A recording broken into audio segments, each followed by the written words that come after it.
reach the top somehow.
Well, it's past that time on a Monday night when I should be saying, and I will say good night, St. Kitts and Nevis.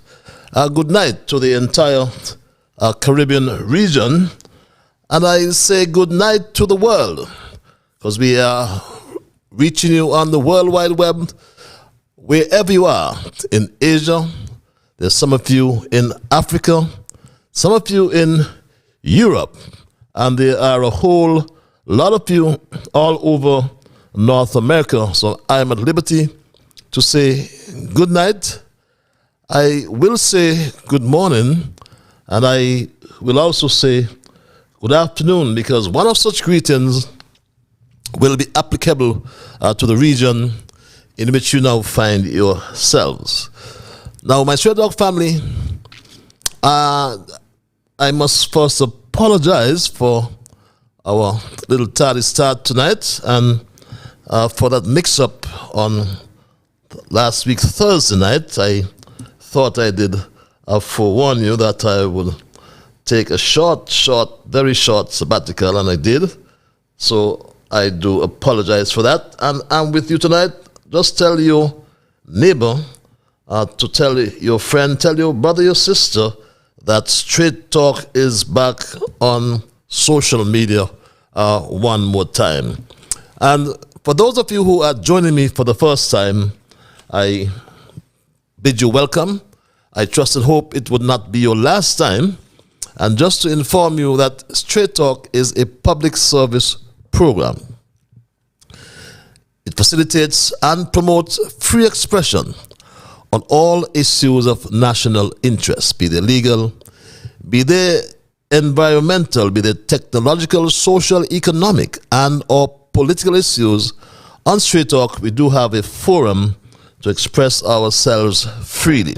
Let us in the process let us just try to get St. Kitts back to that enviable position of being one of the freest countries in the entire world. We've had some hiccups in recent times where people want to suppress our freedom of expression, but let's not allow that, my Stray Dog family. But let's, in the process, try to raise the level of national consciousness. Let's try to raise the level of national discourse by alerting our people to their rights, to their responsibilities, and certainly to their obligations. My name is Ian Patches Liebird, and I give Almighty God thanks for blessing me with yet another opportunity to join you in conversation on yet another occasion. Tonight, my short dissertation, my thesis, my little monologue is entitled Garth Wilkin Broke the Law, and that's serious, not frivolous. But we must, first of all, on a solemn note, recognize the passing I learned just today, the passing of Clyde Christopher, very good friend of mine, was a very good friend of mine, who, in fact, worked for many years at the ABEC Center. And I believe belatedly he went to the Keon High School, and I understand he has gone to the great beyond, and that was some sad news I got. It's really, really when we look at it, deaths do not discriminate anymore. They take the old, the young, the in-between, but death, we understand, is a process. So I want to extend condolences to his entire family, at home and abroad, and trust that you will be positive in your approach to accepting the reality of life.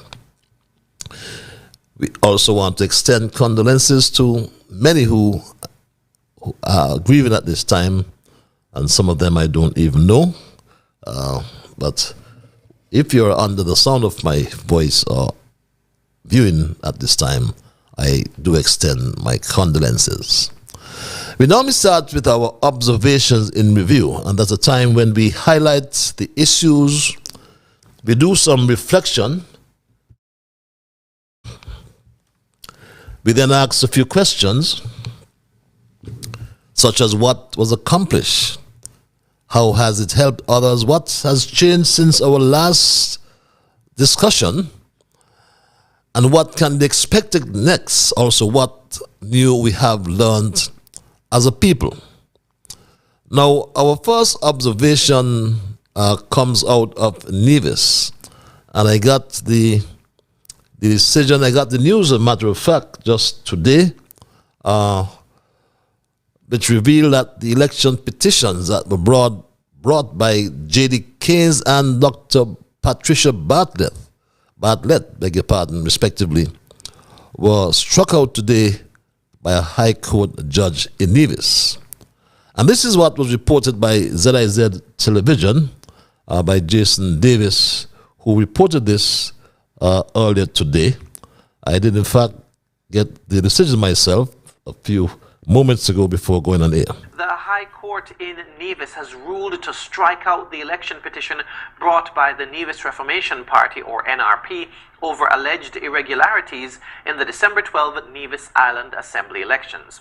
Dr. Patricia Bartlett and J.D. Keynes to pay costs. The hearing began on February 15, but the court's decision was reserved for Monday, 27th February. Yes, and we understand there were some technicalities in terms of the timing of the petitions when these petitions were filed and what goes along with that. But the fact is the petitions were struck out, and the NRP in fact, I'm sure, disappointed at this time. And our second observation, it's in the form of congratulations. Congratulations from the Straight Talk family to newly appointed Commissioner of Police, James Sutton, who was installed at the ceremony last week, Thursday. And a very low-key ceremony to the ones I have seen in the past. I believe there in the past we've had what was called the passing of the baton on about one or two occasions. But the chairman of the proceedings, Superintendent Cromwell Henry, apologized for the absence of retired Commissioner Hilroy Brandy, who, from all reports, served with distinction for the past 4.5 years. We are here today to celebrate the appointment of a leader who will undoubtedly make a positive impact on the community. We apologize for the absence of the outgoing Commissioner of Police, Mr. Hilroy Brandy. For personal reasons, he couldn't be with us today. He too has given yeoman service to the Federation as a police officer, and for that we are all grateful and say thank you, sir. I think it was Superintendent Francis who then gave a brief historical introduction to what was then the Commissioner of Police designate, and the superintendent had this to say briefly. Mr. James Sutton began his career as a police officer when he was enlisted in the Royal St. Christopher and Nevis Police Force in July 1987.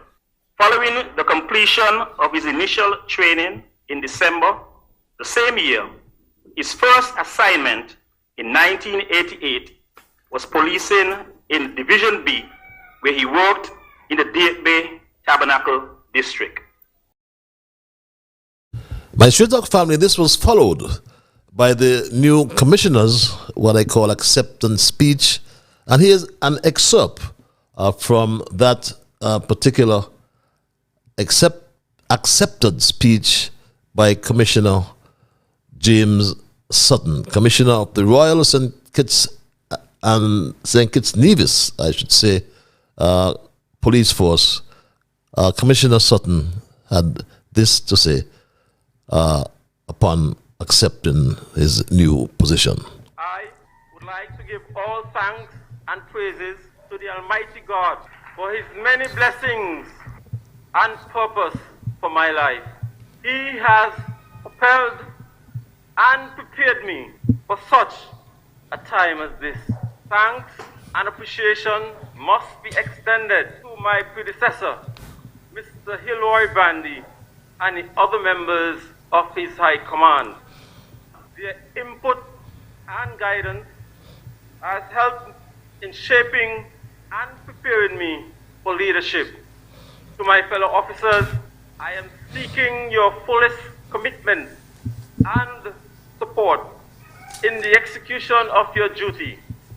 Doing so without fear or favor, to ensure that law and order is maintained in our effort to make our communities safe havens. My Shreddock family, there are some outstanding observations that we are still following in terms of their development. And we can think of the new correctional facility or the new prison as it's called colloquially. But information on these projects are difficult to come by from Prime Minister Drew, especially since his last statement on that correctional facility, and that was since November of last year. And we have this, what I call a new paradigm of transparency, where lips are very, very tight. And the last time we spoke of that, or Dr. Drew, or Prime Minister Drew spoke about that, this is what he said. And that's way back in November. He has not uttered a word since that. When you market your CBI program, you can say this is for a public good where we'll build a prison that is needed. And then you go back now and say, look, we have to switch in the middle of that. All those persons who might have had interest would lose confidence in your CBI program and can damage the CBI program. So the situation with that is that that program, we can't make a direct switch in it. So as far as that is concerned, because of how the CBI program is structured, we just cannot switch off a particular project that was marketed. Well, that was his excuse after making such a song and dance about it during his time in opposition. But he has, we are told, signed almost 4,000 certificates of registration, or CORs, I think they're called, in order that the issuance of passports will be effected.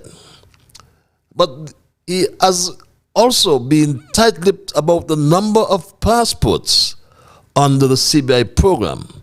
And, you know, to me, I find it very saddening because as a country, we need to know the issues relating to the CBI passports, the issue we raised about Christophe Harbour and Kittitian Hill.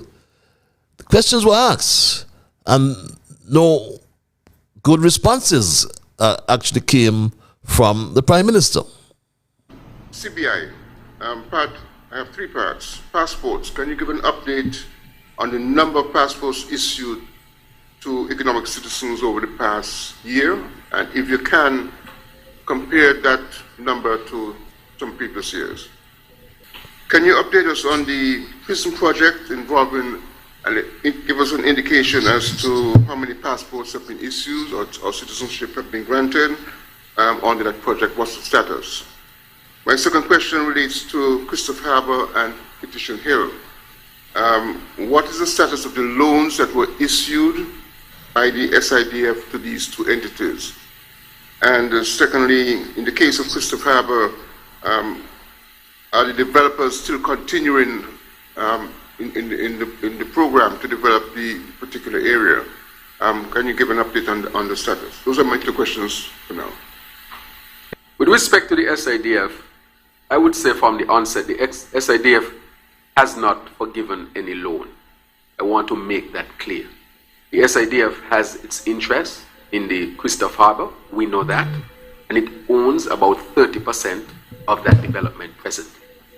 And that is where it resides, the ownership with the SIDF, well, that 30%. So there's no forgiveness, neither from the SIDF standpoint or from the petition standpoint. So I just wanted to make that clear. Christopher Harbour? Yes, well, Christopher Harbour, yes, it's still a viable project. It is a project that is seeking, of course, new investments and so forth. And as a result of that, there is a need, or almost they are seeking to have new investment, let me say that, so that the project can reach its fruition. But I would say that we own, the SIDF, owns 30% of it, that is its interest in the project. The project continues, and now they're seeking now to move the project further along. But the fundamental question, I think, that is in this is what has happened with respect to monies from the SIDF. I'm telling you that the position is the SIDF still has its interest right in there. Nothing has been relinquished. My Straight Talk family, although he has said quite a lot of nothing, because we know different here on Straight Talk, and the people of the country knows as well. But the fact is, we are not getting, beg your pardon, any information coming out of the Prime Minister's office. And that speaks volumes about governance, good governance, and transparency, no matter what you hear them talk about. But action speaks louder than words. And I'm reminded that today is Independence Day in the Dominican Republic. And we want to extend greetings to our brothers and sisters, mis hermanos y hermanas en la República Dominicana. You're 179 years, I think it is, 179 years old as a nation, and we extend greetings to all of you who are celebrating today. Now, that's our observations in review for tonight. And as I mentioned earlier, my dissertation tonight, or my short thesis, is entitled Garth Lucian Wilkin Broke the Law. That's serious, not frivolous. And my Straight Talk family, for the most part of my adult life, I knew the meaning of the word frivolous. But when I heard it used by Prime Minister Drew in Parliament last week, he forced me to consult my dictionary, only to reconfirm that I did in fact know the meaning. So without fear of contradiction, I will say tonight that to Prime Minister Drew, that GLW, Garth Lucian Wilkin, broke the law. That's serious, not frivolous. The Attorney General, Garth Lucian Wilkin, and Minister of Justice and Legal Affairs, I recall, he held the Bible in his hand and swore before God, before the entire nation, and before the world to uphold the Constitution and the law. But he failed all of us. Remember this. I, Garth Lucian Wilkin. I, Garth Lucian Wilkin. Do swear. That I will honor, uphold, and preserve. That I will honor, uphold, and preserve. The Constitution of St. Christopher and Nevis. The Constitution of St. Christopher and Nevis. And the law. And the law. So help me God. So help me God. And my Straight Talk family, when this was exposed, Wilkin moved to the court to stifle my fundamental right, our fundamental right, I should say, because if it affects me, it affects every one of us. It's not my battle, it's our battle. He moved to the court to stifle our fundamental right to freedom of expression, my Straight Talk family, openness and transparency, even though he preached that people have a right to know. The people need to know what the people did so they can then determine whether they want these people to run their affairs and have control of their treasure. So by telling the people and being open and transparent with them, by knowing the people who have done bad, say what bad they have done, you are really telling the people you need to determine if that kind of conduct is acceptable to you or not. So it's not a matter of naming and shaming. It's a matter of providing the public with the information so they then can determine if these people who did this action when they had the power should get power again, because ultimately the people decide that.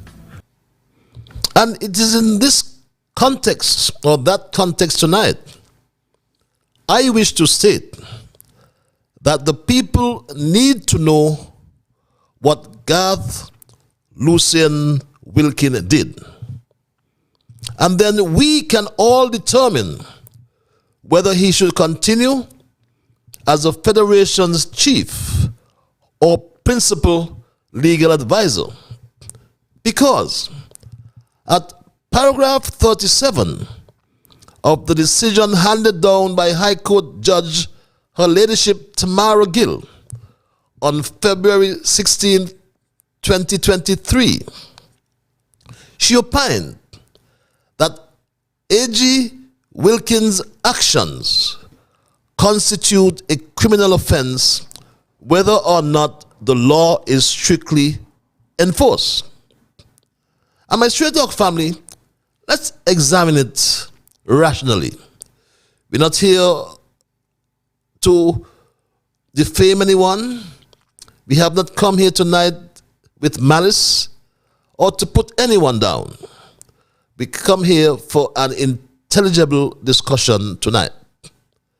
So let's examine a criminal offense, a crime, which is a type of wrongdoing that may be punished by fines, by incarceration, or by a loss of liberty. So that tells us that Garth Lucian Wilkin could have gone to jail. Or as the Social Security Act puts it, he could have been imprisoned. Let me tell you what the Social Security Act states at section 45, subsection 1, and I quote, "Any insured person or employer who fails to pay at or within the time prescribed for the purpose of any contribution which he or she is liable under this act to pay, shall, underline shall for each such failure be liable on summary conviction to a fine not exceeding $200 or to imprisonment for a term not exceeding 6 months or to both." That's why I concluded earlier that our Attorney General could have gone to jail. And I'll tell you why. The behavior of Garth Lucien Wilkin in respect of the late payments he made not only threatens the sustainability of the Social Security Fund, but his behavior is also offensive to society as a whole. Imagine, my stray dog family, in his affidavit filed with the High Court on the 12th of January 2023, he writes, and I quote, "I have an unblemished disciplinary record in my chosen profession of law. And prior to being appointed Attorney General and a minister, I was a partner in the prestigious law firm of Kelsick, Wilkin, and Ferdinand." He continued, and I quote, "Copies of my contribution statements for the months of November 2020 to December 2022 are attached hereto and marked GLW1. A glance at the said statements revealed, my stray dog family, that Garth Lucien Wilkin made three payments in 26 months. These statements prove that he was a serial delinquent employer, as can be gleaned from his perpetual late payments of Social Security Board contributions on behalf of his nanny. Yet he went to the court under the guise of seeking equity, seeking fairness, when in fact his real aim was to stifle freedom of expression in our land. He tried to suppress my right to speak and the people's right to know. His conduct, my straight talk family, only served to remind us of the well-known doctrine: he who comes to equity must come with clean hands. Ironically, all this is happening whilst the Social Security Board of Directors and staff are commemorating the 45th anniversary of the Social Security Fund under the theme Transform, Reform, Thrive, Social Security 45. And recall, my straight dog family, the National Provident Fund Act of 1968, which was repealed and replaced by the Social Security Act number 13 of 1977. The Social Security Fund commenced operations on the 1st of February 1978. Yes, some 45 years ago. My straight dog family, all over the world, the objectives of social security systems in many countries are the same. They are similar. Strange but true. Presently, our Social Security Board has engaged a consultant from the Turks and Caicos Islands, and I believe that the Attorney General and the Prime Minister can both benefit from this training. Good morning. My name is Walter Gardiner. I'm a consultant, project manager for the Turks and Caicos Islands Social Security Scheme. I'm here in the beautiful island of St. Kitts and Nevis, conducting some training for the compliance and inspectorate department. So I'm here for 2 weeks. The secret to Social Security success is that we all contribute. Everyone contributes in a timely manner in order for Social Security to be sustainable. All employers ensure that you pay the contributions for your employees on time, because not to do so is a criminal offense. Not to do so, Mr. Gardner reminded us, is a criminal offense. And you know, it is said, my straight dog family, that politics make some strange bedfellows. Because a few years ago, Garth Lucien Wilkin criticize the Right Honorable Denzil Douglas.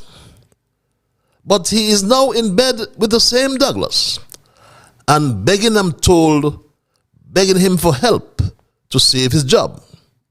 He said this about the Right Honorable Denzil Douglas. How can people be confident that a government led by an individual who actually, in the campaign to get into government 23 years ago, said, we need to stop the corruption, we need to stop the bleeding, we need to have integrity in public life.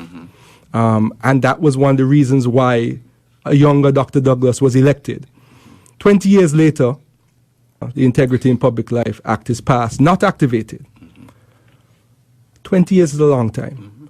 How can you convince people that in 5 years, how can you convince people that that 5 years of reflection will change his ideas about what should be on the legislative agenda?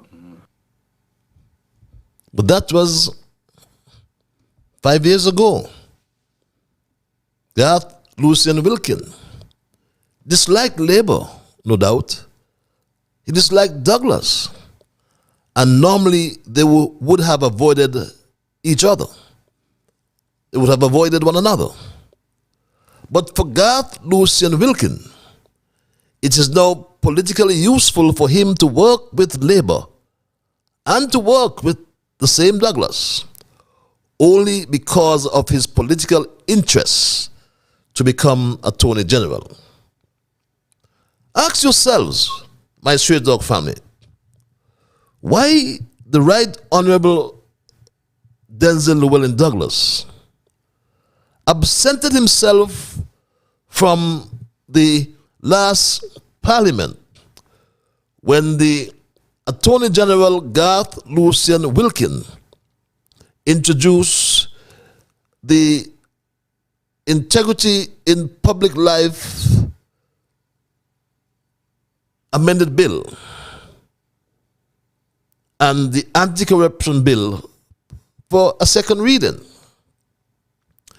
It is because Douglas could not stand the hypocrisy of Garth Lucian Wilkin. Notwithstanding the absence of the real Prime Minister, I call Denzil, or the Right Honorable Denzil Llewellyn Douglas, the real Prime Minister in the current cabinet. But what has baffled the Federation is the unconditional support that Prime Minister Drew has given to his embattled Attorney General Garth Lucian Wilkin. We wonder why he gave him this unconditional support. That's why I support the energy. Frivolousness. And they go to these fake pages, you know. If they got facts, bring facts now. They go to these fake pages. And my straight talk family, ask yourselves, because I have asked, what frivolousness was Prime Minister Drew talking about? What facts was Prime Minister Drew talking about? Didn't the Prime Minister read the decision of the High Court Judge, Her Ladyship Tamara Gill? These are questions we must ask ourselves. When he jumped into this fray, isn't the Prime Minister aware that Social Security contributions were paid late by his Attorney General Garth Lucian Wilkin, constituting breaches liable to prosecution? These are pertinent questions when he's ranting and raving in the Parliament. Isn't the Prime Minister aware that the ex parte order granted to his Attorney General Garth Lucian Wilkin on January 12th and extended on February 9th until the further order was discharged? Didn't the Prime Minister know that his Attorney General Garth Lucian Wilkin shall pay Mr. Liebert costs, if not negotiated or agreed, I should say, to be assessed, if not agreed, within 21 days as of February 16, 2023. These are the facts.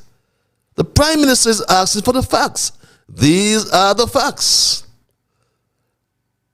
But the Prime Minister, in my humble view, and I'm sure that many of you will agree, as I've heard that sentiment expressed, that the Prime Minister lost the golden opportunity in Parliament to tell the country, to state the policy and or to condemn delinquent employers. He had that opportunity, but he threw it away. Because right now, as I speak, my straight dog family, there are 54 persons on the list, the court list, that have been taken to court for prosecution since Garth Wilkin has become Attorney General. I won't call their names because I do not subscribe to shaming and naming or naming and shaming people like others have threatened to do. I have the names, but I won't call them. The Prime Minister failed to discharge his duty, and instead of outlining policy, is that some people will be dragged to court. That's the issue.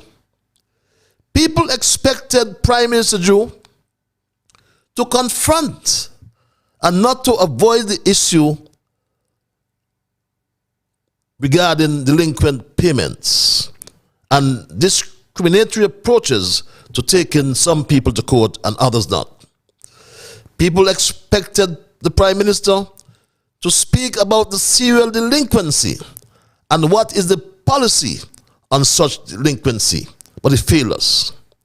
Imagine the Prime Minister and Minister for Social Security failed to conscientiously, impartially, and to the best of his ability discharge his duty and do right to all manner of people without fear or favor, affection, or ill will. Ironically, the day before Parliament, the Prime Minister made this misplaced comment in support of the Attorney General. He spoke about the plans of his government to strengthen the Social Security Fund going forward. Speaking at the presentation of the 13th actuarial review as part of the activities in observation of the Social Security Board's 45th anniversary, the Prime Minister said this to the contrary, my straight dog family. This is what Prime Minister Joe said to the contrary. Social Security is the largest safety net program that the government has. It has been strong up to this point. But we do recognize that for it to remain strong, that there are critical things that must be done. And these things require political will. Does he have the political will to sustain the Social Security Fund so that our children and our grandchildren would benefit from it? Well, if Prime Minister Drew is really serious about the sustainability of the Social Security Fund, then he needs the policy. And he needs to state what is the policy on serial delinquency. Is Prime Minister Drew saying that he did not know that his AG was not paying his contributions on time and in accordance with the law? Is that what the Prime Minister is saying to us? Or is the Prime Minister saying that there are laws for you and I, and laws for the privileged few. It sounds that way to me. How does it sound to you, my straight dog family? I wonder, I really wonder and I ponder if this was what former Senator Carty meant when he made this statement. These are not the days 20 years ago, 30 years ago, when only Charles Wilkin and a few people who look like him were lawyers in the country. My straight dog family, if that is what Carty meant, then I totally agree that those days are gone. Gone are the days when the rules that governed our lives were usually determined by intimidation and fraud. It was a situation whereby he who had the power, whether it was military might or the capacity to effectively fight a war, or whether it was political dominance, he who had the power made the rules. He continues, the Prime Minister, to make up false stories to change the narrative. He makes up false stories about the past 7 years in his attempt to entrench the Labour Party and act like King Terence I. He believes, it seems, that he has a divine right to convince his subjects to accept his rule and his propaganda without question, my straight dog family. This one really, really hurts. Is the development bank. Madam Speaker, what took place at the development bank is enough to make a big man cry. But what has been uncovered, Madam Speaker, is over $20-something million can't be accounted for in cash. This again is not some figment of my imagination. Madam Speaker, over $20-something million missing. COVID do everything. So COVID thief $20-something million? You would realize, my straight dog family, that Prime Minister Drew went to the Parliament where he has parliamentary and I think it's called legislative immunity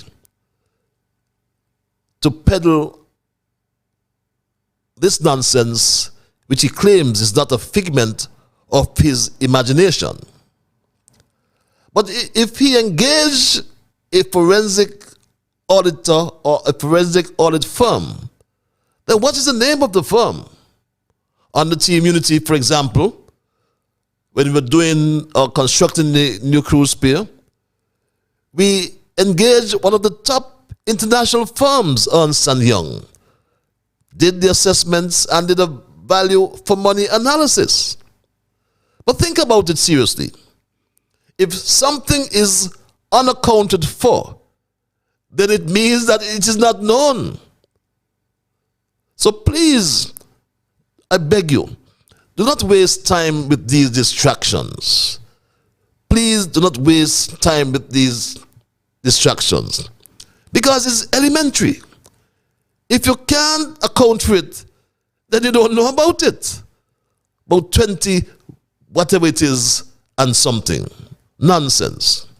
Propaganda and arbitrary rulings of a few dictators are still existent in many parts of the world and are wrongly associated with the rule of law. But tonight, I want to remind Prime Minister Drew of the Magna Carta Libertatum. Those who did Latin in school, I'm sure, would have come across this medieval Latin of the Middle Ages or of the Dark Ages between what some believe is the 6th to the 14th century. But the Magna Carta is the Latin for the Great Charter of Freedoms, which is a royal charter of rights agreed to by King John of England on the 15th of June 1215, some 800 years ago or more. The Great Charter was drawn up in 1215 by English barons, nobles, and church leaders to limit the king's power. The tyrannical King John was forced to agree to the charter, which stated quite clearly that the king must follow the law and could not simply rule as he wished. We must therefore ensure that King Terence I does the same thing right here in St. Kitts, because he's aiming, as he said, to take us as a nation to become a republic. The rule of law must stand today in St. Kitts and Nevis as the general concept that government, also the governed, are subject to the law, and all are to be equally protected by the law. Attorney General Garth Wilkin broke the law when he was president. Imagine this. He broke the law when he was president of the St. Kitts Nevis Bar Association. His contributions were accumulated for 15 consecutive months. Then he made a payment on August the 12th, 2022, the very day before being sworn in as Attorney General and Minister of Justice and Legal Affairs. But do you think that was bad, my stray dog family? After he was sworn in as Attorney General and Minister of Justice and Legal Affairs on the 13th of August 2022, he then made payments of Social Security contributions for September, October, and November 2022 in January this year of 2023. It means that even as Attorney General and Minister of Justice and Legal Affairs, Garth Wilkin broke the law. I don't know what was referred to as frivolousness. I really cannot tell. I do not know what was meant by that proposition. But what I do know is that the Attorney General Garth Wilkin and Minister of Justice and Legal Affairs, I say so respectfully, my straight dog family, he's not fit for public office, and therefore I call again for his apology. He must apologize for his perpetual transgressions of the law, and he must also resign. We are not going to accept anything else but his resignation. Garth Wilkin broke the law. It is serious, not frivolous. That's my word tonight, my straight dog family, and I am not going to change it. I will open the lines and entertain your calls and your emails. I always want to implore you, though, before I open the lines in a few seconds. And the numbers are 646, that's the overseas number, 646-829-6672. And or the local number is 869-663-6672. And both numbers are accessible via our WhatsApp platform as well, my straight dog family. There are those of you who like the cloak of anonymity, I call it. So you get behind your keyboard with your mouse and you send an email. Whether you transmit via email or you call via telephone, I always like to implore you, respect others, my straight dog family. And of course, to achieve that, you must first respect yourselves. Let us try to be fair to all concerned. Let us try to build goodwill and better friendships. Let us, my Straight Talk family, in the process of saying and doing those things, let us ensure that they are beneficial to all concerned. And while we say and do all these things, my Straight Talk family, let us strive to build a kinder, gentler St. Kitts and Nevis. With that said again, the lines are open, my Straight Talk family, 663-6672 and or 646-829-6672. Those are the two numbers that are available for us. The email platform, the address is Straight Talk Patches. That's one word, STRAIGHTTALKPATCHES, Straight Talk Patches at gmail.com.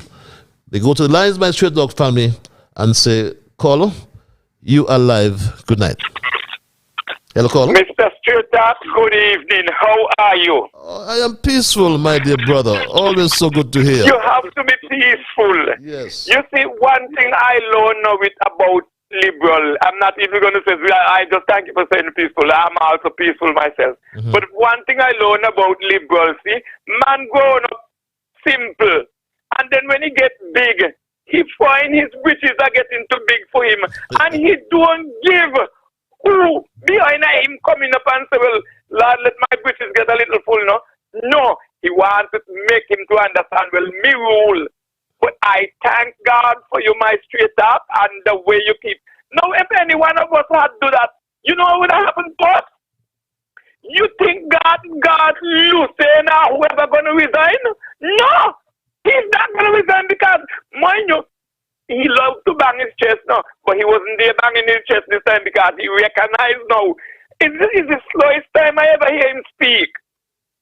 I was listening to him, I said, and he was just saying, well, and I said, but boy, his voice is down because he recognized what you are doing. Mr. Straight Talk, continue. You do what you got to do.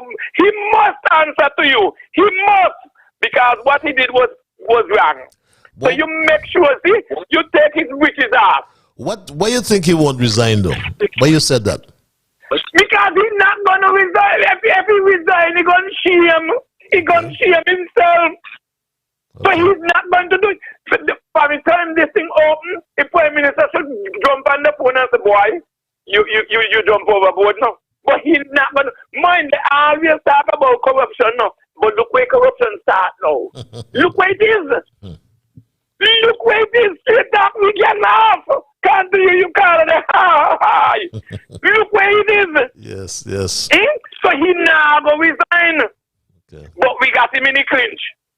And straight up, we're going to punch him till he can't stand up. We're going to take his pants off of him. No, but we ain't going to punch him, though. You don't mean that. When we say we're going to punch him, no, we not touch him with our hand. Okay. Remember, I tell you can beat a man with your tongue now. Well, this is the next one we're going to do. We're going to take his pants off of him and make him run. You know, back in the years, the dog used to chase mongoose. You know that, right? Yes. No, dog not chase mongoose. Mongoose are chase dog. Yes. And that's you. Because what happened, dog live in a house with people now. So mongoose, when he come out, he never know that mongoose chase him. Mr. Straight Talk, thank you so much. You are good to go. You make sure you take his britches off. We're not going to touch him, but we're going to take him off. See you when I see you. Be good. God bless you. See you, my brother. Yes. You know, it's very interesting, that mongoose story. Yes. You remember those mongoose dogs that run through the cane at the mongoose. The dog's running from the mongoose now, you know. And my Straight Talk family, it's now 1 minute before the 9 o'clock hour. If you have joined me for the first time, we come your way every Monday and Thursday from 8 to 10 in the PM. So spread the word, share the link. We want everybody to get on board, especially with the hypocrisy, that's going on with our current administration. We want everybody to get on board, especially with the hypocrisy that's going on with our current administration. And my Straight Talk family, it's now 1 minute before the 9 o'clock hour. If you have joined me for the first time, we come your way every Monday and Thursday from 8 to 10 in the PM. So tell, spread the word, share the link. We want everybody to get on board, especially with the hypocrisy that's going on with our current administration.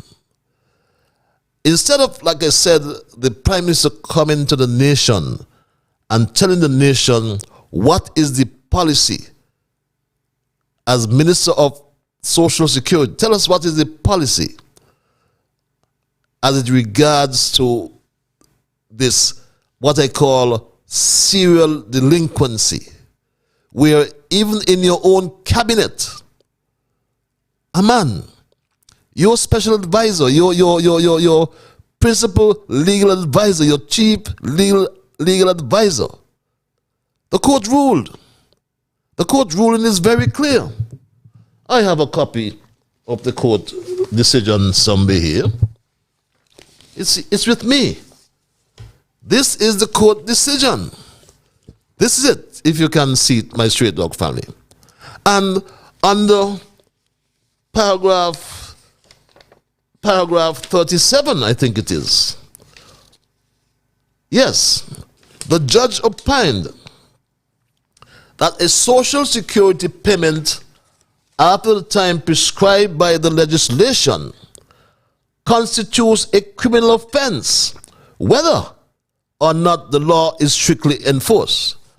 As a matter of fact, there's a consultant I referred to earlier in the show, in the event you have just joined me. His name is Walter something. What's it? Walter is from the TCI, the Turks and Caicos Islands. Walter Gardner, to be exact. And this is what Walter Gardner said to the nation. Good morning. My name is Walter Gardner. I'm a consultant, project manager for the Turks and Caicos Islands Social Security Scheme. I'm here in the beautiful island of St. Kitts and Nevis, conducting some training for the compliance and inspectorate department. So I'm here for 2 weeks. The secret to Social Security success is that we all contribute. Everyone contributes in a timely manner in order for Social Security to be sustainable. All employers ensure that you pay the contributions for your employees on time, because not to do so is a criminal offense. Not to pay on time is a criminal offense. Good evening, sir, reads this message.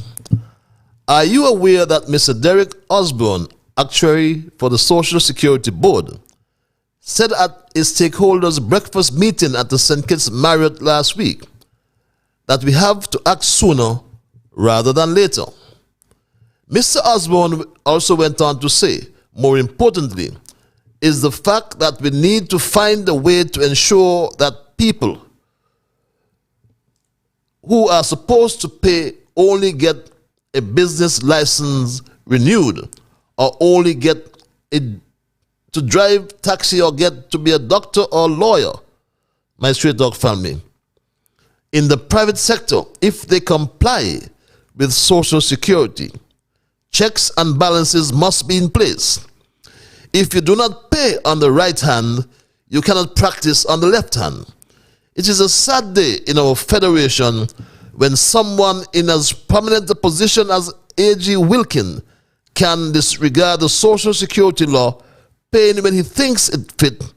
Does he not see the problem that creates for the Social Security Board and the wider country itself, especially if the mindset is permitted to become the norm?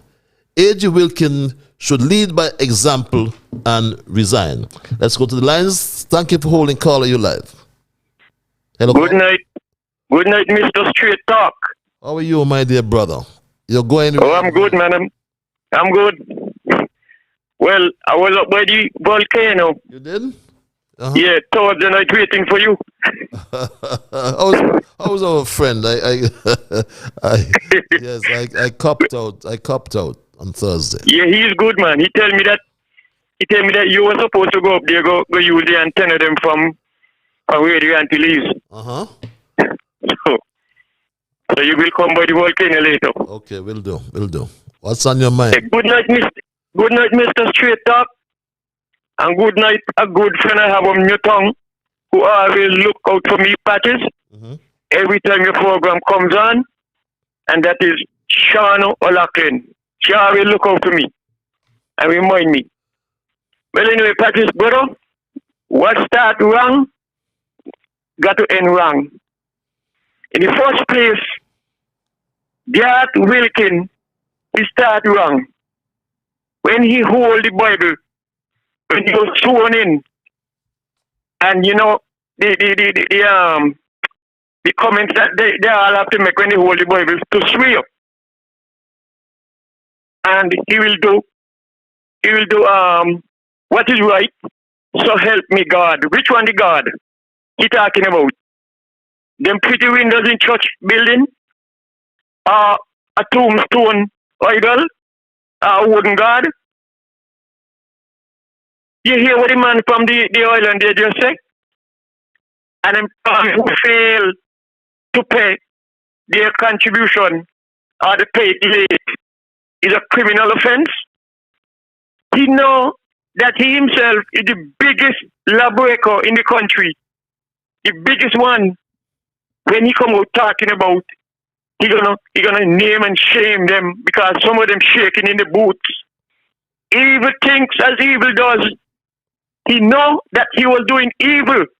That's the reason why he could have come out and talk about it. Some of them shaking in the boots and name and shame because he's the biggest example. And the Prime Minister, Mr. Joke, is hiding. He's hiding behind the truth. He is condoning wrong. He's supposed to tell Garth Wilkin, you have to resign. From the moment the judge passed the decision on him, he should not make him resign. He should not have been allowed to go in Parliament. Go in there to talk about integrity. Integrity who? And he's the biggest culprit. You see, man could make a lot of instruments or whatever you call it, apparatus. They could diagnose a lot of foreign objects in human body, and they could look at your lips and tell tell what you are saying, even if they cannot hear. And when they hear, what come out of your lip, it ain't in your heart. He talking like he is the most perfect man on the earth, and he is the most obedient, law-abiding citizen. When he is the most dangerous, what should I call him, brother? What should I call him? He's dangerous, and the Bible says, all men are lawyers, and he's the biggest lawyer after the law. He is, because no man can diagnose anybody's heart and see the wickedness in it. They cannot. But if the heart has a hole or a needle or anything sticking in it, the X-ray machine can diagnose and see it. X-ray and see it in there. But they cannot see the lies that pack up in there when they come in giving the impression that there's a perfect and right. Dr. Joe, you need to tell Garth Wilkin, resign tomorrow, Tuesday, get down. Otherwise, the whole country going to march and demonstrate on the whole government if you don't make him step down. That's where I'll come back. Let me let somebody else come in. I'll come back. Thank you very much for your intervention, my dear brother Culture, always there on the boundary and feeling. Hello, Patches. Reads this email. Keep up the good work and warm greetings from a very cold and windy Boston. I was disappointed listening to the Prime Minister in the House last week. He was defending and making shallow arguments to justify the conduct of Attorney General Garth Wilkin. The simple question is this: how can this be a new day and a better way promised by the Labour Party if you don't and won't hold Attorney General Garth Wilkin accountable? Seeing wrongdoing and totally ignoring it is corrosive to good governance. They say covering up a crime is often worse than the crime itself. It is already a stain on our country's reputation to have a judge in a court of law pronounce that our Attorney General broke the law and could possibly face criminal prosecution. It's not looking good from up here in Boston, reads that other email. It's 10 minutes past the 9 o'clock hour. If you have just joined me, my Straight Dog family, we are discussing this burning issue. A burning issue as it relates to the Attorney General and our principal legal officer who has transgressed the law. But let's go to the lines at 9:10. Caller, you're live. Hello, caller. I'm sorry, are you there, caller? Hello. Yes, you're live. Yes, I'm here. I could hear you. Good night. Good night. How are you doing tonight? I'm good, and yourself? I am peaceful. Okay. Yes. My 2 pence I have here saying about the Attorney General, be careful of the stone that you throw.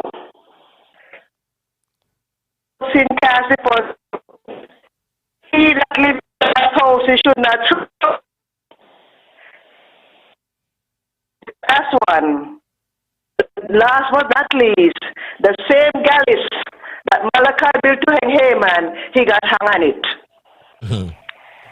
That is for him tonight. Let me take that. Just what he after you, it returned right back for him. And that's why they said, be careful of the stone that you throw. My grandmother used to say that because when you throw the stone, it bounce back and hit you sometimes. True. So that is what happened to him now. And the same galleys that Malachi built to hang Haman, he hung himself on it though because that is what happened now. He tried to put a bridle on your mouth, but what happened to him now? The soldier crab got back in the shell now. He got right back in the shell because he was so up and about.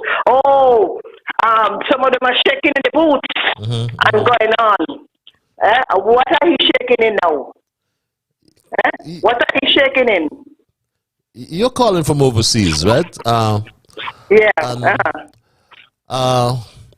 When I'm overseas or any place and we see, well, I'm talking for myself, I see our national flag. Like I was somewhere in Florida some weeks ago and I saw a vehicle that has our national flag on the number plate, right? I felt so good. So every time you see a national flag, just a couple nights ago, I was looking at the television and they were showing a clip on the United Nations and we saw our national flag. And I feel proud. I'm sure you feel the same, right? But what happened in my car, I have my national flag in my car. Okay. Very patriotic. So I'm asking... I'm sorry to interrupt you. So I'm asking the question. When you hear this thing coming out of St. Kitts, we have an Attorney General who is the principal legal or law officer in the country, and he violates the law. How do you feel as a Kittitian out there on the vision? It's terrible. I'm a Kittitian. It's terrible. And because what happened too, because he had so much he had so much to say when he got the job. When he picked up the job, he had so much to say. And I was wondering, why are you going on like that? But guess what? They say, hot soup cool quick. So now he cooled down now. Because I was listening to the House Assembly and the YouTube, I look at him at YouTube. Because that's why I don't look at YouTube. And he was so quiet. He was so quiet. So as I said, the soldier crab got back into his shell. So you take care, you hear? Yes. He without sin cast for stone. True. And those who live in glass house, you should not trust stone. You're tough. So you're all the best, okay? Yes, thanks a lot. All the best to you as well. You too. Welcome. You're welcome. Bye. Always good to hear you. Have yourself a good night. And yes, as you said, as Peter Tosh said, if you live in a glass house, you don't throw stone, right? And this is what Garth Lucian Wilkin is. How do you see your role as the Attorney General in practice? Okay, so I am the facilitator primarily, just from a parliament standpoint, from a law standpoint. I'm the facilitator of the government's legislative agenda. So I'm the person that is in charge of ensuring that the promises that were made in the manifesto, the promises made to the electorate during the election, are fulfilled by way of legislation. Right? Would it be an oversimplification to say you're the government's lawyer? Yes. Okay. In the Constitution, it says the Attorney General is the primary legal advisor to the government. Okay. So that's, first and foremost, constitutionally, that's what the Attorney General does. And then the Attorney General is also in charge of the legislative agenda. In charge of the legislative agenda. Lacking integrity. The House of Assembly, the National Assembly, it was a mockery, in my view, a mockery of the Parliament and the parliamentary procedures. Passing integrity in public life legislation, and your integrity is under the microscope. Something has to be wrong with that. And the Attorney General said this. These are his words. The people need to know what the people did, so they can then determine whether they want these people to run their affairs and have control of their treasury. So by telling the people and being open and transparent with them, by naming the people who have done bad, say what bad they have done, you are really telling the people you need to determine if that kind of conduct is acceptable to you or not. So it's not a matter of naming and shaming. It's a matter of providing the public with the information so they then can determine if these people who did this action when they had the power should get power again, because ultimately the people decide that. But we are saying that you should not stay in power, Attorney General, because when you expose, you try to stifle free speech. You try to stifle discussion on your transgression. You try to stifle our fundamental right to freedom of expression, even though you yourself promoted openness and transparency. And I say tonight, I wish to state categorically that the people need to know what Garth Lucien Wilkin did. And we know what you did. And we can all determine whether you should continue as the Federation's chief or principal legal officer. That is the question we ask tonight.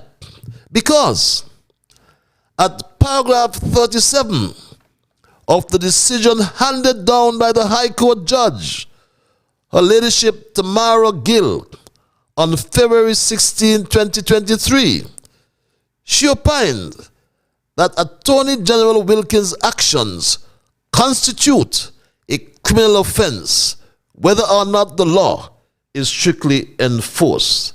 That's what the decision says. And it's straightforward for anybody to understand it. Good night, Patches reads this email. The Prime Minister says that an election in St. Kitts can be bought. Isn't that the position of the Attorney General as well? Just asking, reads this email. O Marshall reads this other email. Elected representative for Central Bastille. When last you traveled on Sprott Street from Skellig to Jenkins Funeral Construction Office. That street is in the heart of your constituency, and it is in a deplorable state. Vehicles traveling on that road have to be dodging like crazy from these deep holes, which could eventually cause accidents. Marshal, what have you done for Central Bastille since your election? You made numberless promises during your campaign, but have not fulfilled one.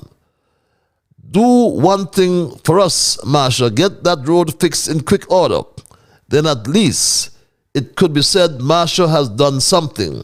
Because any accident occurs on that road in its current state, you will be held accountable.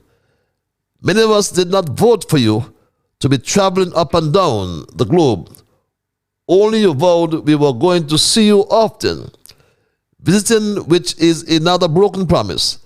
Nevertheless, get Spot Street fix, reads that email. Let's go back to the lines. Thank you, caller, for holding. Yes, Patches. Mr. Radical Culture, fear afraid no man.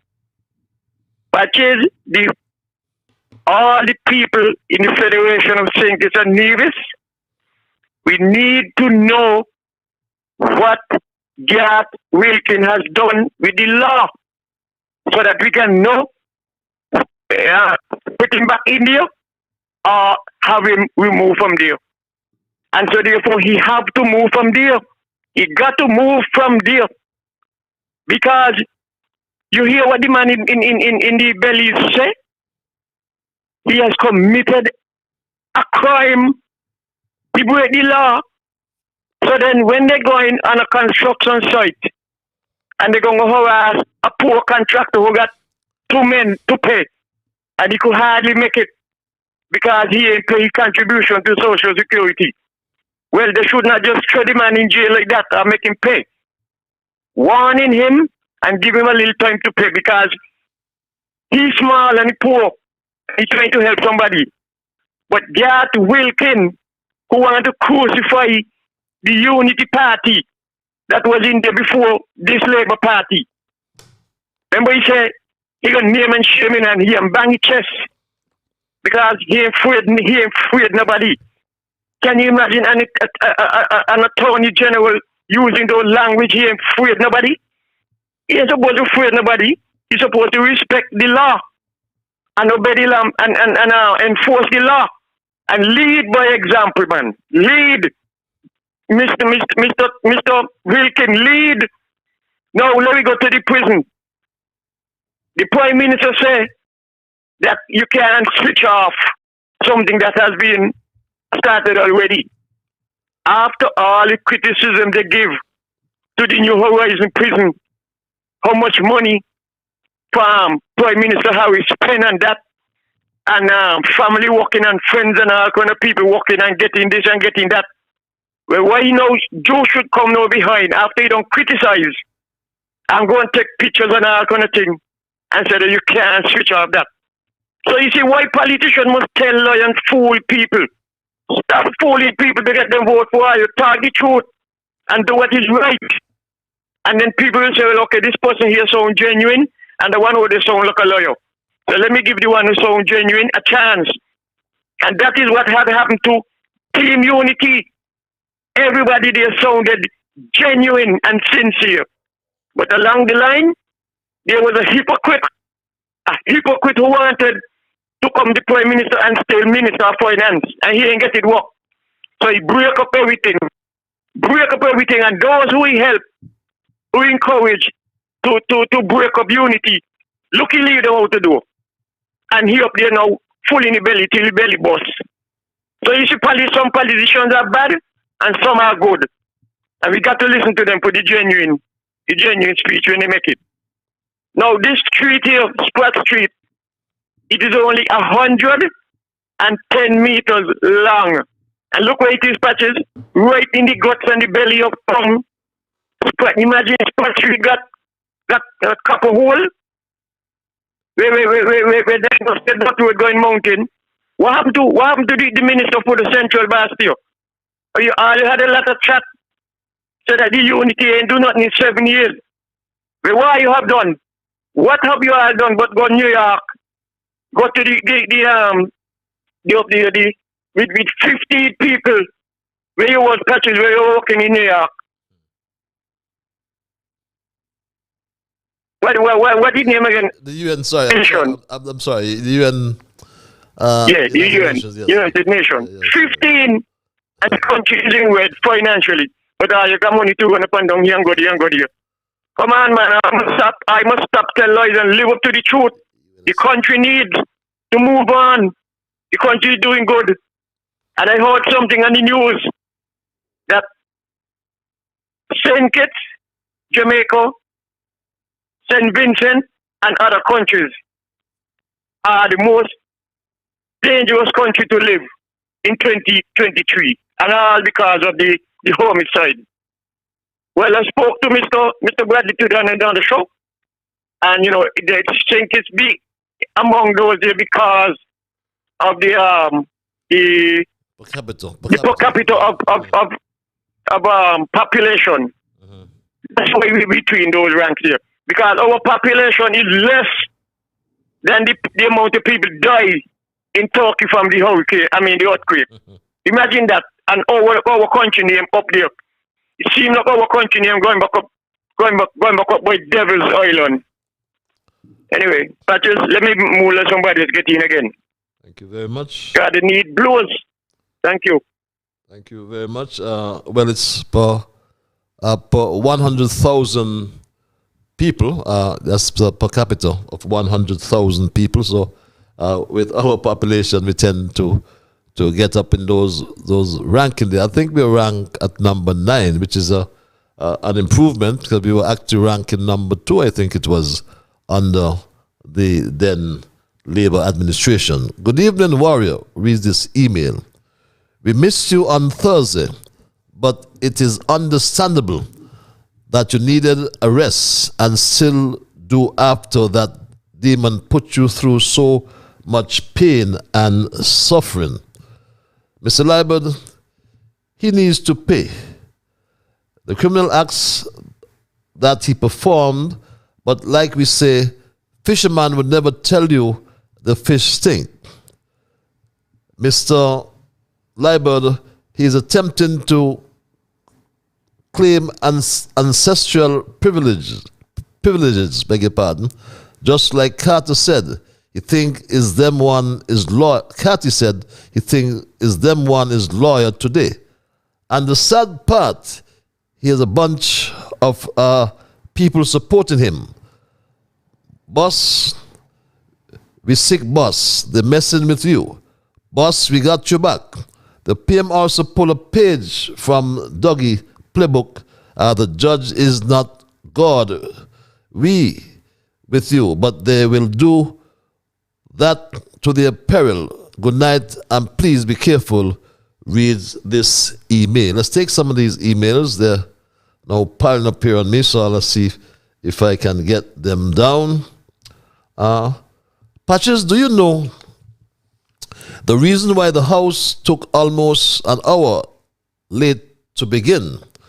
Well, I understand that some members were not too happy having the Attorney General going forward with the integrity and good governance bills at this time.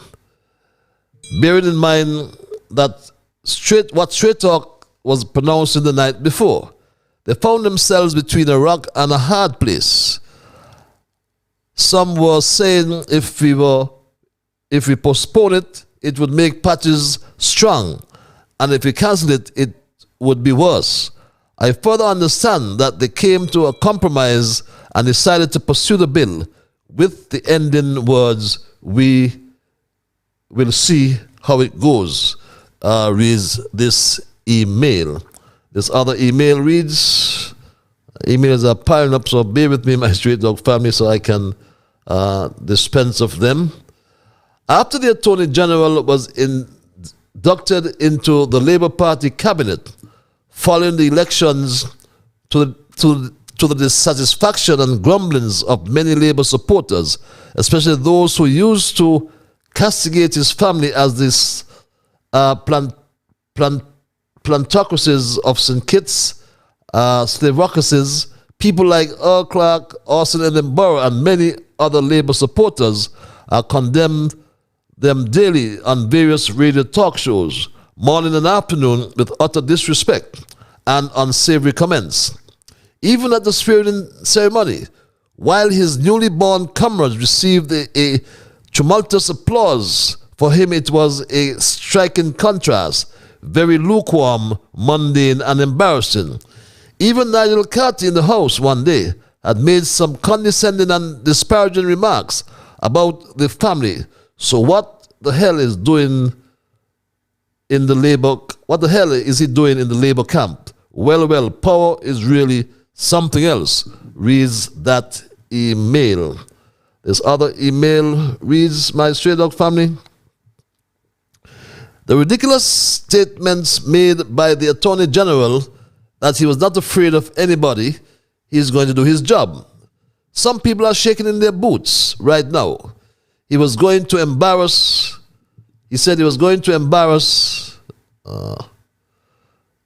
some people who were not friendly to our treasury. He is contemplating whether to put some people in jail, and they have to be shaken in their boots. He said he was 70-30% of jail in them. Well, sir, if that is the only one thing that makes you believe Labour supporters will fully embrace you in their camp, you're mistaken. The grotesque grandstanding and intimidation tactics you are carrying on with is more rubbish. Reads this other email. This other email reads, let's get rid of the emails. Patches, good night. Another day, another week. I think I read that email before, and I think another day, another week. More days have passed, and still no show of Congress Maynard and the ICT department to address the issues raised. Well, Patches, I was reliably informed that Congress promised that the staff he would come and have a meeting with them. It's been 3 weeks now and no show of the minister.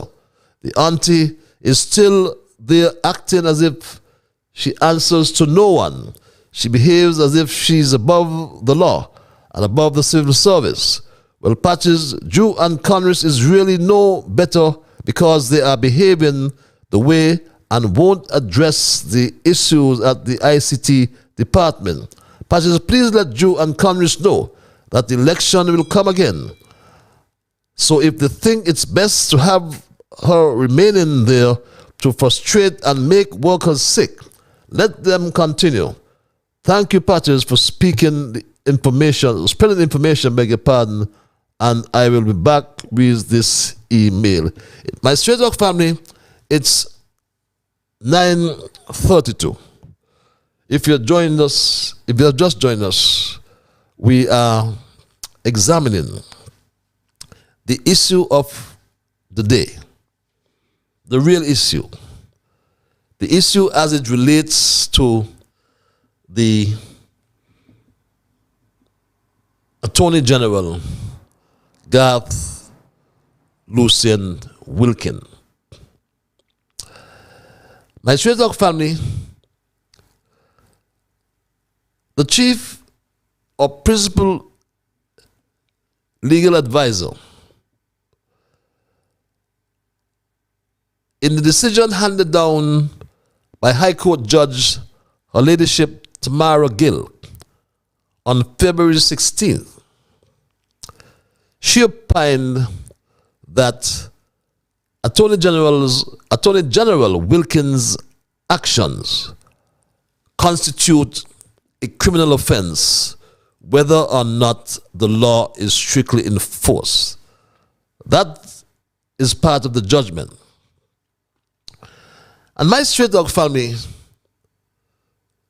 if you examine the definition of a criminal offense or a crime, it is that type of wrongdoing that may be punished by a fine. It may be punished by incarceration or a loss of liberty. And that tells us, my Stray Dog family,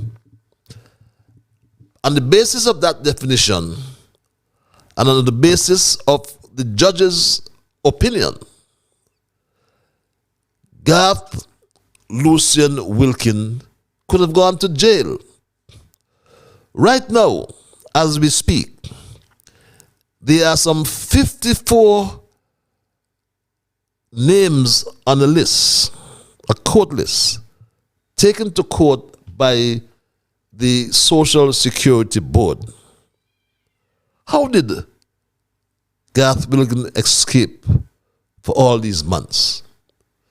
Because the Social Security Act puts it, tells us, if you read the act, that he could have been in prison. This is what the act says at section 45, subsection 1, and I quote, any insured person or employer who fails to pay at or within the time prescribed for the purpose of any contribution which he or she is liable under this act shall, for each such failure, be liable on summary conviction to a fine not exceeding $200 or to imprisonment for a term not exceeding 6 months, or to both. A fine and confine, as it is said. Let's take this other email. Dear Patches, I want to talk about the political... Wow. I think I need to suspend some of those emails for a moment so I can read them before I go with them live on the air. And I want to beg of you, my Straight Dog family, not because you're hiding behind your keyboard. I want you to be to temper the content of your emails, and those don't believe because you are behind your keyboard, we can just write anything. Just work with me, my Straight Dog family. Imagine, as I said, in his affidavit filed with the High Court on the 12th of January. This is what Garth Wilkin wrote, and I quote, I have an unblemished disciplinary record in my chosen profession of law, and prior to being appointed Attorney General and a minister, I was a partner in this prestigious law firm, Kelsick, Wilkin, and Ferdinand. Caller, thank you for holding. You're live. Mr. Ian Patches Labor, greetings, brother. How are you? I am peaceful, my brother. Yourself? I'm very, very, very good, you know. Good to hear. Listening to your juicy program, as usual. Thank you. Continue to stay strong and keep the issues coming to the public, because the road to liberation is through education.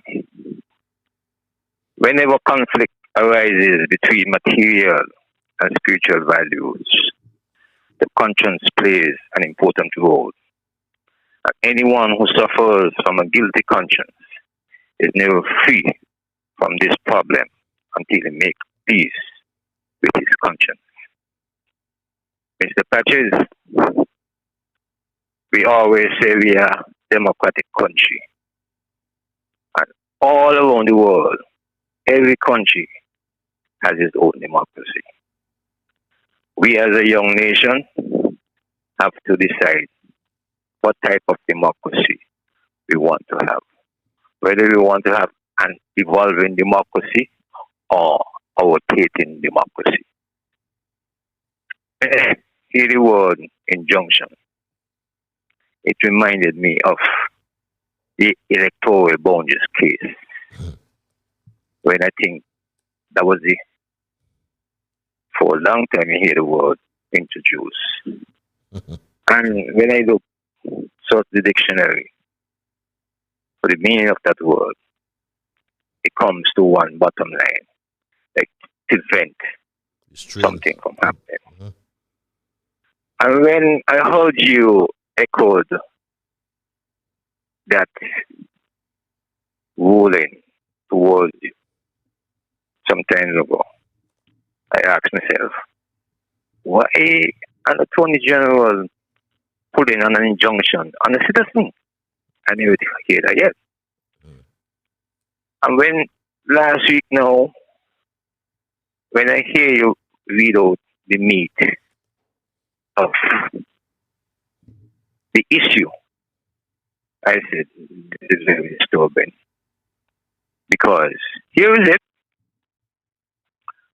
prevented from doing something even before the public has an awareness of what it is. So that injunction now put the public in a more awareness now to get information of what's going on. We are a country of laws, we always say, but we play a lot of image politics in our country. We look at people from an image standpoint. Instead, we choose to look at how the Lord wants us to look at it. It's either man is wrong or he's right. Because we say we're living in Revelation times, and we got to build and strengthen our spirituality. We talk about good governance. Good governance. Each of us have to be example of that word.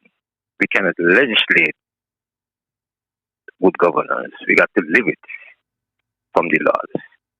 Mr. Patches, you continue to stay strong and continue to feed the topics to the floor. You see, one more thing, Mr. Patches. We cannot say, from since we're independent, we haven't seen an example how to govern our country. Because the people say they wanted unity to govern the country, and is mankind have to put itself in a way to frame the mind from the egoistic ways to live and to govern the people in unity. We can't say the past years there was no example. We will be fooling ourselves. There was an example. It's just that I always say the three leaders, they have some kind of fault. And even though the former Prime Minister wasn't wrong in the terms of he governing the country for a second term, because there was no issue to say they will be going to share the leadership. And if you agree that every 5 years is a term, then he just begin to serve his second term. And I always say then, the Prime Minister then, seeing that he realized his deputy is falling so weak, I would have put the second reading of the bill concerning the Prime Minister to serve 2 terms. I would have put that again on the floor. But I don't know why he didn't do that. I think that would have been a trump card for him, but I don't know why he didn't do it. And then the other 2 leaders now, one, when we call a press conference and put up, let's say, a candidate, and the other, and the same deputy, if he was mindful of himself, he would not get so carried away. He would not get so carried away. Some years back, in a House of Assembly, I see him pull up the Labour administration on the budget session. That time the boy was well into his prime, and he get carried away. But Mr. Patches, you continue to stay strong, and we would see what type of democracy we would like to have, whether we want an evolving democracy or a rotating democracy. Jagai. Thank you very much, Jagai, as well, my brother. Always impressed by your positions, your contributions, evolving or rotating democracy. Patches, do you appreciate the depth of disrespect Attorney General Wilkin has for us when he does not even think he owes the country an apology? Garth is unelected and unelectable, but he serves in a public office, and he has a duty to tell us the truth in his own voice and to ask for our forgiveness. I don't know how Garth think he can tough this one out without it damaging him and his career. If he is unwilling to apologize, then just resign and go back to your private law practice. Reads that email. Good night, Patches. Reads this other email. Drew cannot move the Attorney General. He needs him to keep Douglas in his place. Drew is not a principled person, so I don't know why people are surprised. The development bank story was just to throw shade of his AG. Please do not let the AG story die. You think we're stupid and that we will drop it after a few days. You deserve high commendation for keeping their foot to the fire. Reads this email. Patches, this government needs to be careful that they are not creating terrorists by their victimizing acts. Jeffrey and Drew boasting about all who they sent home, but share in front worse than share behind, reads this other email. Patches, you realize how quiet these hypocrite church leaders and chamber people be, that up to now they can't say anything about the AG, but had all the kind of things to say about PM Harris. This other email reads, and let me get dispense of these emails. Patches, I listened to a hairdresser the other day boasting about Jeffrey and how she went and sprinkled her substance by all the voting stations in East Basseterre to help him. She playing big Christian after she used Obey to get away from the charge where she helped her boyfriend some years ago. You don't want her to be running up and down in churches.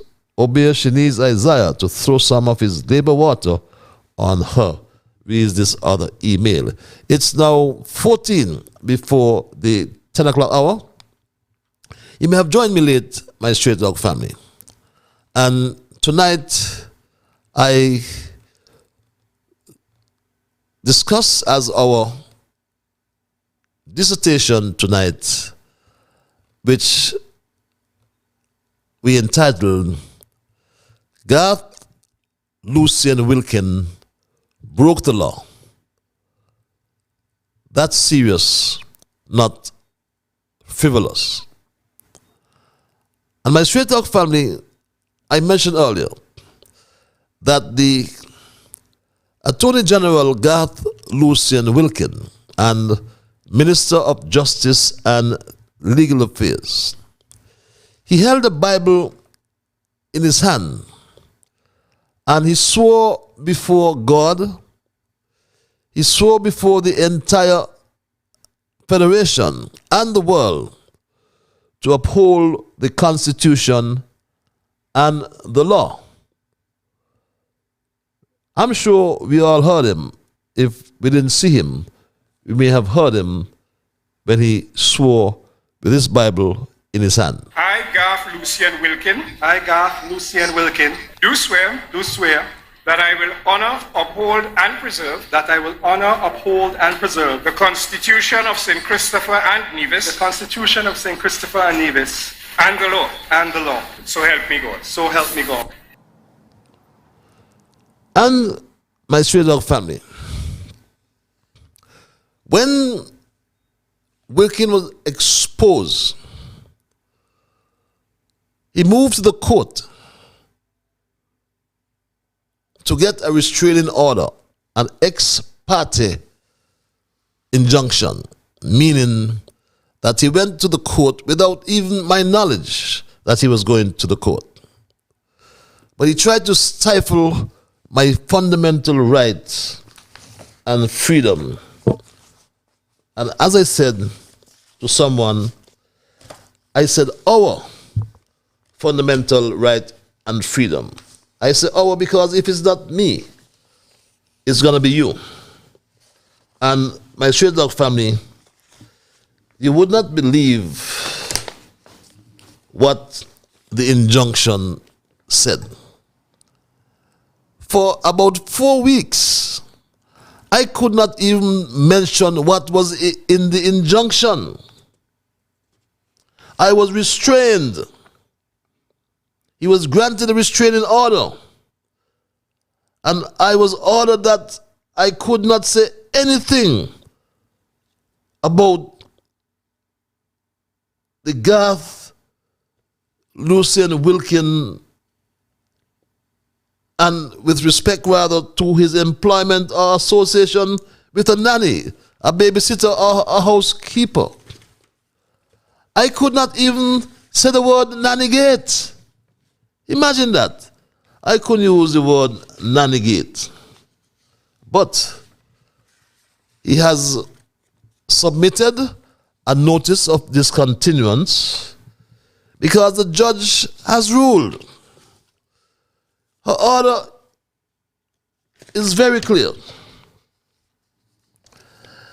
The ex parte order granted on the 12th of January and extended on the 9th of February until further order is discharged. Mr. Wilkin shall pay Mr. Liebert costs to be assessed if not agreed within 21 days from that date. Well, our lawyers are dealing with that. My straight dog family, the learned judge, her ladyship Tamara Gill, on February 16th opined that the actions of Attorney General Wilkin constitute, these are her words, not mine, I quote, constitute a criminal offense whether or not the law is strictly enforced. And as I said earlier, as we speak now, there is a consultant right here on the ground in St. Kitts from the Turks and Caicos Islands. And he made a very interesting comment to the media. This is what he said. Good morning. My name is Walter Gardiner. I'm a consultant, project manager for the Turks and Caicos Islands Social Security Scheme. I'm here in the beautiful island of St. Kitts and Nevis, conducting some training for the compliance and inspectorate department. So I'm here for 2 weeks. The secret to Social Security success is that we all contribute. Everyone contributes in a timely manner in order for Social Security to be sustainable. All employers ensure that you pay the contributions for your employees on time, because not to do so is a criminal offense. Straightforward. Someone didn't have to come from the Turks and Caicos Islands to tell us that, because we have the laws. The Attorney General knows the laws. And ignorance of the law is no excuse, by the way. So the Attorney General, he has to go. He went to court under the guise of seeking equity, when his real objective was to stifle freedom of expression in our land. He tried to suppress my right to speak and the people's right to know. His conduct, my straight talk family, served to remind us of the well-known doctrine: he who comes to equity must come with clean hands. Let's go to the lines, caller. Thank you for holding. You're live. Yeah, I hope I'm not coming on too much, but because nobody calling. No patches. If you say that I went in your yard and I pick your mango them off your tree, and I know that I went in there and I wrong, why should you, who yard I went in to pick the mango them out, why should you have what you call it in the courthouse, an ex-party? You alone going in there. And you know you're right. And I know that I'm wrong. Why should you want to go in the court, you alone and not me, for the judge to hear me who wrong case? It's because you know definitely that you're wrong. You think you're right, but you're wrong. And that is what happened to Garth Wilkin when he went in the court and they want you to come in the court to defend yourself. So he put out an injunction for you for them to keep you out of court. That is to show you how dangerous he is. Dangerous, bad. And one of the reasons why I believe that they appoint him to that job, apparently, is he give them the money to buy the election. Because remember Dr. Joe said... Please. Said apparently. No, please. I don't want us to go down the road. Please. Are you? Okay, where they get the money from to buy the election? No, please. And you do me a great favor if you withdraw that statement. Please. Okay, he ain't get them no money. No, but please just withdraw the statement, man. We don't want to go down like, what the statement is? Man, you know what you the said. Reason why he get the job? No, please. You know what you said. All right? So I don't want them kind of statements on the program, please. Okay. Let me say it this way. I don't want you to say it. I ain't saying it. Yeah, but please. I am talking about the election. Yeah, but I don't want you to say about nobody apparently. No. Please. I am very serious about this. I do not want you to say nothing, but it's apparently or not about anybody buying no elections. All right? So if you're going to continue, I just don't want us to continue down that road. So please, okay, I ain't going to, but the election was fraud. Yeah, but culture, with respect, I just came off, right, an injunction, all right? And if you don't know what an injunction is, I know what the restraining order is, right? And in that restraining order, there were penal notices, is what they call. And if I fail to comply with the terms of the order, the proceedings would have commenced against me for contempt of court. They wanted to jail me. So don't come here with not apparent nothing. That don't really stand the test on straight talk. On straight talk, if you have the truth, speak the truth. Because only the truth can stand up to anything, including defamation. So this apparent word and so on, that's not in my dictionary on the Straight Talk show. All right? I want you to continue, but please do not go down the road. I have nothing else to say about no election. Thank you very much. And please absolutely nothing else. But I know for sure that their government is doing a lot of wrong things to people, turning with people innocently, people who have not broken any law, and they on the place of employment. They said they wasn't going to do that to nobody. They wasn't going to victimize nobody. And that is completely opposite they are doing to what they said. And so therefore, I do not expect no truth to be spoken by them. Because from the inception, they tell lie to get in there, and they're going to continue telling lie until God put them out of India.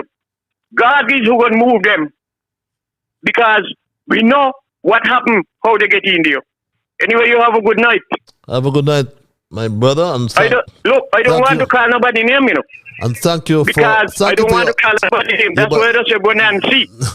but anyway, thank you for understanding. Thank you for understanding, right? Leave it at that. Yes, this apparent and alleged son, I don't really use those words on Straight Talk. On Straight Talk, we bring the truth. If you have the truth, you can talk the truth a zillion times on this program. As I said to you, I've always had one standard here on Straight Talk. Talk the truth. But even as you talk the truth, you have to prepare yourselves to stand alone. And I stood alone with a contempt of court threat over my head. Yes, an attorney general taking me a private citizen. And one took me to court, threatened to jail me if I breach his injunction. And he said, as a matter of fact, that I breached the injunction.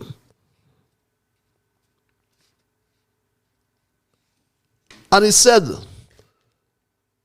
if I did that, or anybody who did that, will be sent to prison, fined, or have their assets seized. This is how serious this Attorney General took it. Want to even seize my assets, want to take me to jail, send me to jail, want to muzzle me. But we're in a free country. And we will speak, but I want us to speak the truth. Ask yourselves, my Straight Talk family, why Douglas had absented himself from the last parliament when the Attorney General Garth Wilkin introduced the second reading of the IPL in I almost said Ian Patch's Libel Bill, the Integrity in Public Life Bill, Amendment Bill, and the Anti-Corruption Bill. The Right Honourable Dr. Douglas knows, and he cannot stand the hypocrisy of Garth Wilkin. He said this about Douglas, and Douglas can forget him. He won't. This is what he said about Douglas. How can people be confident that a government led by an individual who actually, in the campaign to get into government 23 years ago, said, we need to stop the corruption, we need to stop the bleeding, we need to have integrity in public life. And that was one of the reasons why a younger Dr. Douglas was elected. 20 years later, the Integrity in Public Life Act is passed, not activated. And that's what he said about Douglas. But let me wind down tonight's programming by dispensing of some emails. The emails are coming fast and furious. Patches, there's a talk going around that the Prime Minister's security shot up a Skellig vehicle recently. Do you know if that is true? I understand it is not true. I've heard it, investigated, and I heard it's not true. Kangaroo Justice reads this email. Good night, my brother. Keep up the good work and keep exposing the rats. How can a lawbreaker enforce the law? The leader has no clue. He's like a bull in a china shop. He's destroying the country. Heaven help us all if we become a republic. Stay safe, my brother. Don't let the rats bite you. Read this email. I'll take this two more emails. Patches, those people on the Groundless show on Friday afternoon had a lot to say about you when you were taken off Win FM. They were rejoicing and happy. Now you can't hear a word from them, not even to say you had won your case. They are a bunch of hypocrites. Reads this email. Yes, I have this email, but it's pretty long, my dear brother or sister, whoever read this, sent this email. And my time is done, so I'll perhaps on Thursday's show, it won't be too late. I'll read this email for you. Just try to keep these emails to 3 paragraphs. That's good. This is about 8 paragraphs. But so, forgive me, I'll have to read this email on Thursday, my Straight Talk family. That's why I support the energy. Frivolousness. And they go to these fake pages, you know. If they got facts, good facts, no? They go to these fake pages. My Straight Talk family, I asked myself, what frivolousness was Prime Minister Jew talking about?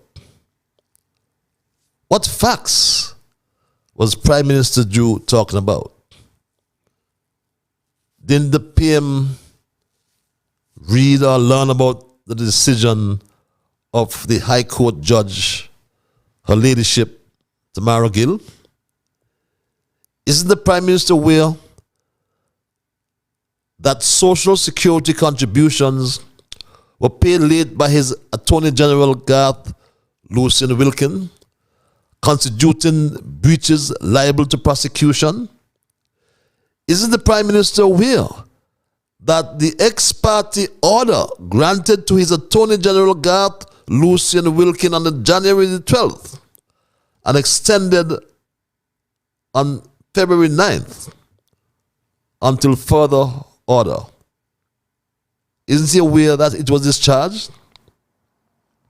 Didn't the Prime Minister know that his Attorney General Garth Wilkin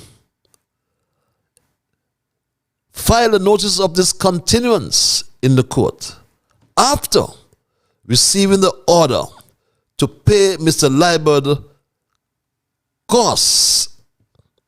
If costs is not agreed, it must be assessed, will be assessed by the court. But the Prime Minister lost a golden opportunity in Parliament to tell the country about the policy and or to condemn delinquent employers, even his own Attorney General.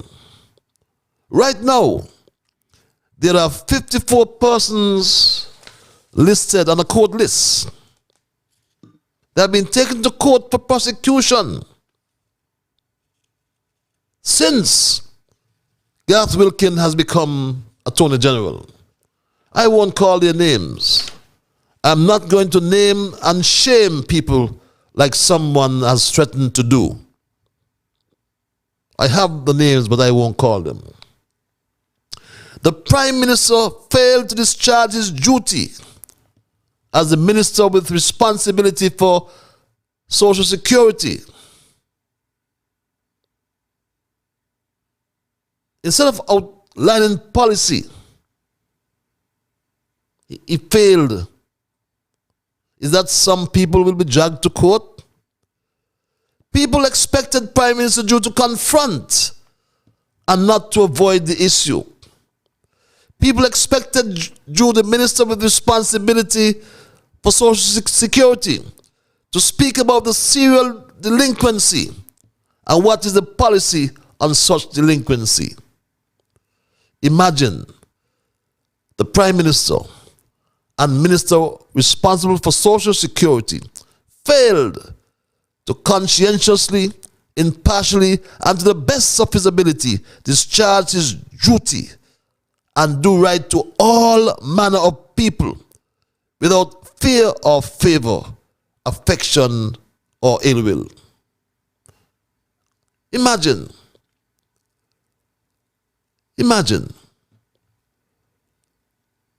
the Prime Minister. Is he really serious about the sustainability of the Social Security Fund? Is he serious?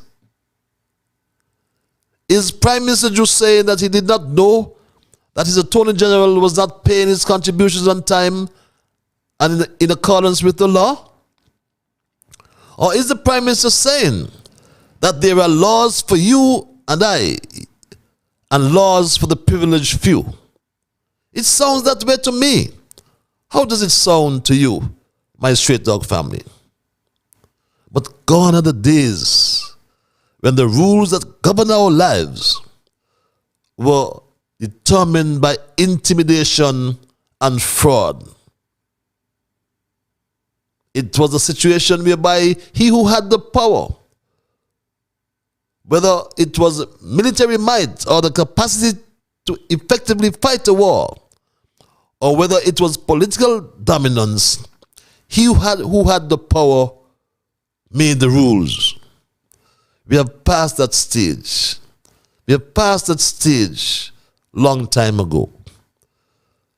We've learned about the great Charter of Freedoms, the Magna Carta Libertatum, which is the Royal Charter of Rights agreed to over 800 years ago. My straight dog family, the rule of law must stand today in St. Kitts and Nevis as the general concept that government, also the governed, are subject to the law and all are to be equally protected by the law. Attorney General Garth Wilkin broke the law when he was president of the St. Kitts Nevis Bar Association. His contributions were accumulated for 15 consecutive months. Then he made a payment on August the 12th, 2022, the very day before being sworn in as Attorney General and Minister of Justice and Legal Affairs. But after he was sworn in as Attorney General and Minister of Justice and Legal Affairs on August the 13th, he then made payments for September, October, and November 2022 in January 2023. It means simply that even when he was Attorney General and Minister of Justice and Legal Affairs, he broke the law. So I don't know what was referred to as frivolousness. I do not know. I really cannot tell. But what I do know, that Attorney General Garth, Lucian Wilkin, and Minister of Justice and Legal Affairs, he is not fit for public office, and therefore must apologize for his perpetual transgressions of the law and resign. Garth, Lucian Wilkin broke the law. It is serious, not frivolous. That's my story tonight, my Straight Talk family, and I'm not going to change it. I'm out of time. My time is done, and I got to run.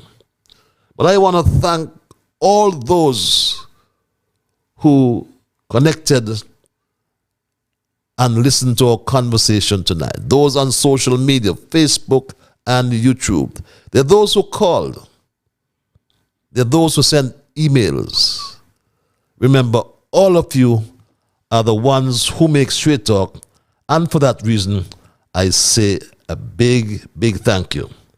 I am Ian Pachilaiba, and I also want to thank God for guiding our conversation tonight, and as always, until we connect on Thursday for another edition of Straight Talk, be good to yourselves and to all whom you meet. And remember, whatever your mind conceive, that you will achieve.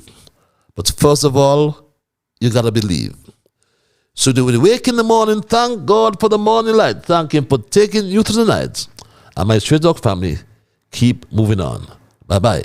Until we connect on Thursday. It's through each day, my God, to keep.